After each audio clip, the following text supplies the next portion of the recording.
Nate G219 here to help it back and better. Y'all know what it is.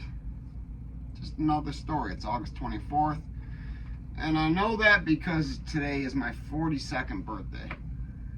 And, you know, days like today, usually big in a lot of people's minds. And to me, it's just another day because I think about the times I spent away from my birthday, how unimportant, how irrelevant I felt or was on those days. But I'm gonna get into the little feelings about loneliness, and then I'm gonna tell you a story about something that happened on my birthday while incarcerated in 2001. So, birthdays, holidays, everything, every day behind bars sucks. But remember the conversation, you only do 2 days, the day you go in, the day you go home. Well, when you first go into county and you're doing 90 days to 120 days, you know, maybe 6 months or something like that, that reality doesn't set in so much, especially when you're in a county where there's a lot of horseplay, a lot of guys just trying to do their time the fastest way they can, bid off of other people, do whatever. So my 20th birthday in there, that was my first birthday inside. I've spent 5 birthdays inside. I know that's nothing compared to many other prison YouTubers. 10, 20, 40 years, 17 years, you know my boy Chad. Chad marks that blood on the razor wire. I mean, 17, 18 birthdays inside. 17 at least in federal.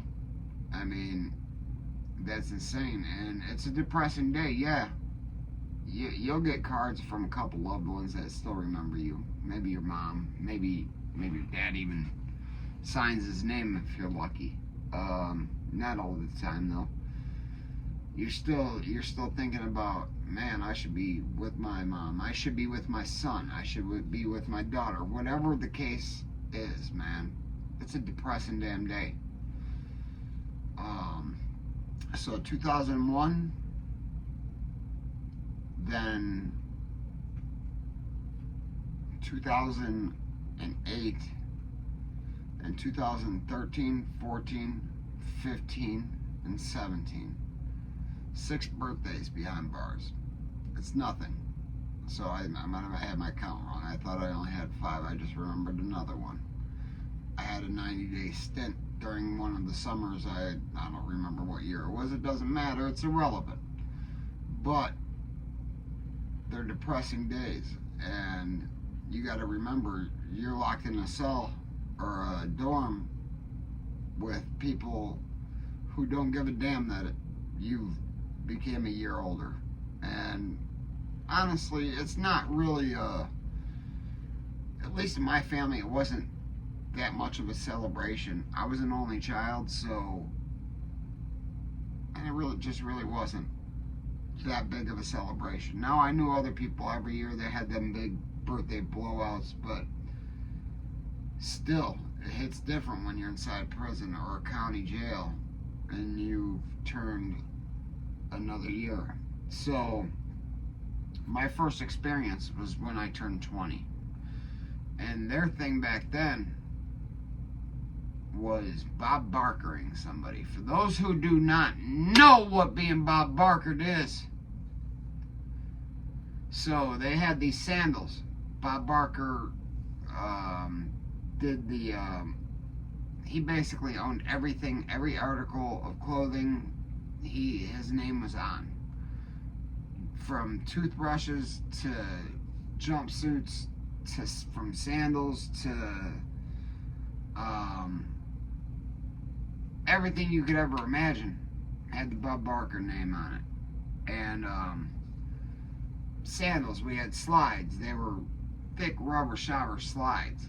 And somebody's birthday come around and You know, depending on how old they turned, was depending on how many licks they were supposed to get. Man, I turned 20.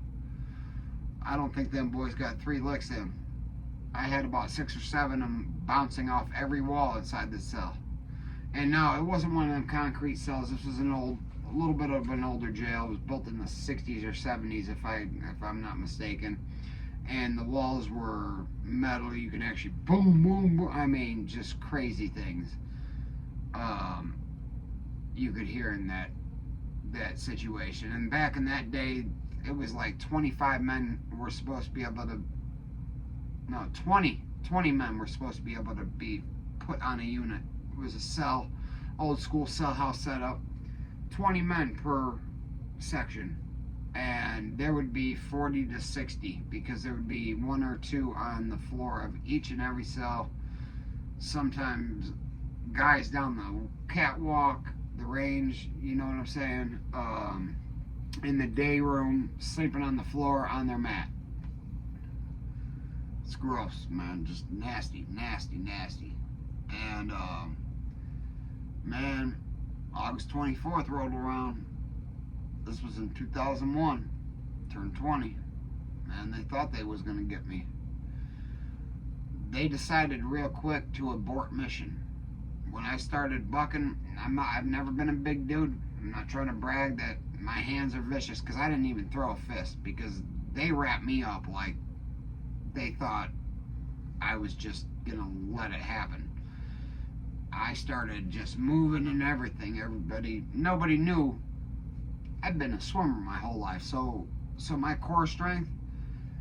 3 guys grab my leg there. 3 guys grab my leg there. A couple guys back here. I'm moving everybody everywhere. I'm gonna make you touch everything in that cell to drop me.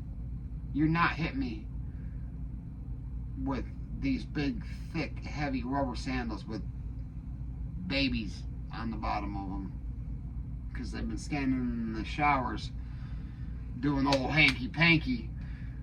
No, I'm not going for it. You're gonna have to beat me up.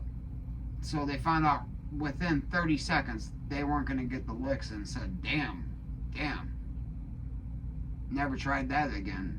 I've seen it happen to other people, but I never partaked in that. Any of that type of crap. There was one guy, shout out to you, Doug Carpenter. I don't know how you're doing. I hope your health had gotten better. I did play a prank on you, which I was the only one in that block that had the balls. It was your last day, and I dumped a big tote of ice water over you while you were in the shower.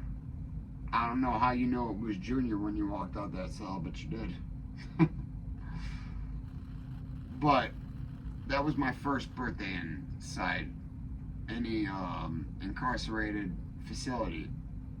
You know, we try to make the best of a bad situation. Oh, by the way, guys, yeah, got my glasses. I now can see much better. It had been some years since an eye exam, so I'm now able to see so much better.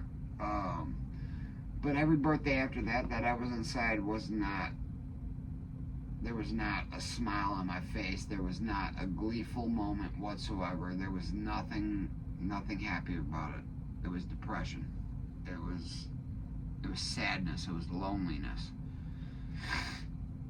For those who are currently addicted to anything, I don't care if you can't put a blunt down, man.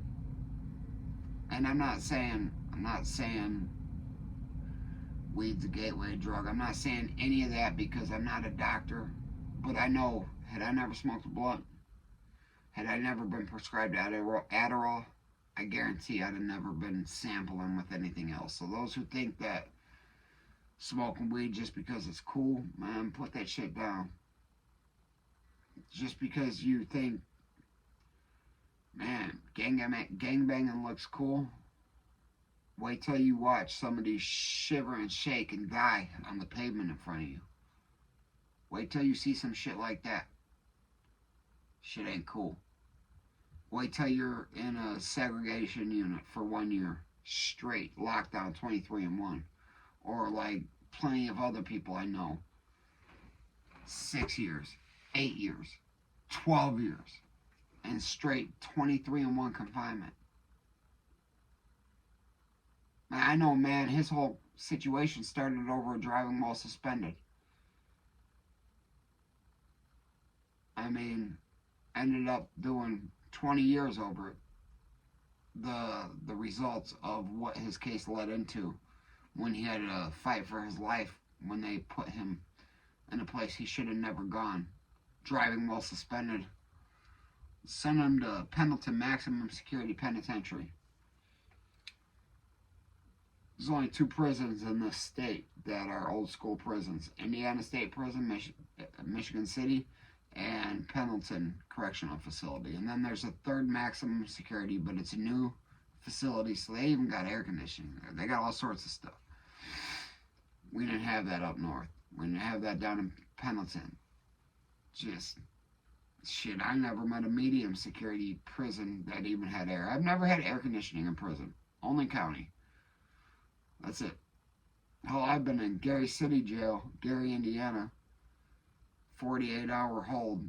Got a driving while white one night, and they sure shit took me in. Man, I ate a pack of cheese crackers, a fruit cocktail, and a bottle of water in a matter of 48 hours. I had no mat to sleep on, no blanket to cover up with, nothing.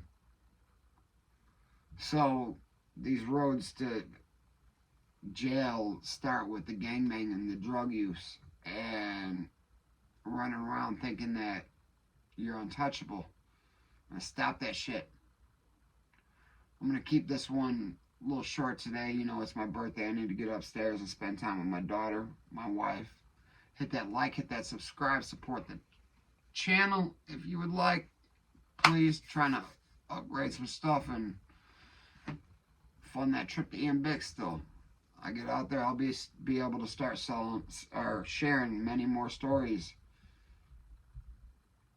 about Indiana State Prison experiences, judicial experiences that I've had, things that need to change, everything. I want to cover everything because things need to change. But with that, never forget life's choices. And if you know they ain't hating it, you ain't making it.